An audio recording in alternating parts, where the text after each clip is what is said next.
Hi friend, ఈ తోటలో కాయలన్నీ పోయినాయి. మొత్తం మనకు తెలిసిన వాళ్ళ తోట ఇది. చూడు, నీళ్ళు లేక ఎండల్లో కాయలు మొత్తం ఎట్లా అయిపోయింది. పంట మొత్తం ఏ కాయ బాగాలేదు. మా ఫ్రెండ్ వాళ్ళ తోట ఇది. ఒక్క కాయ కానీ బాగాలేదు.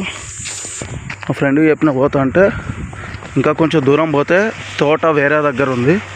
తోట మొత్తం నీళ్ళు లేక మొత్తం ఎండకు మొత్తం ఖరాబ్ అయిపోయింది ఫ్రెండ్.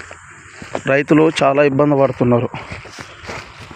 నీళ్ళు లేక పంట పోతుంది. వాటర్ ఎండాకాలం ఎండ కదా, ఘోరంగా అంటే ఘోరం కొడుతుంది. రైతులు అనేది చూసి మీకు కామెంట్లో ఎలా ఎండ కొడుతుందో పెట్టండి. ఎండ బాగా కొడుతుంది. మొత్తం పంటలు మొత్తం ఎండకు ఖరాబ్ అవుతున్నాయి, నాశనం అయిపోతున్నాయి.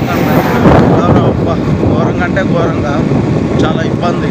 చూసిన వాళ్ళు కామెంట్లో మెసేజ్ చేయండి ప్లీజ్. దయచేసి కామెంట్లో మెసేజ్ చేయండి, 10 మందికి షేర్ చేయండి.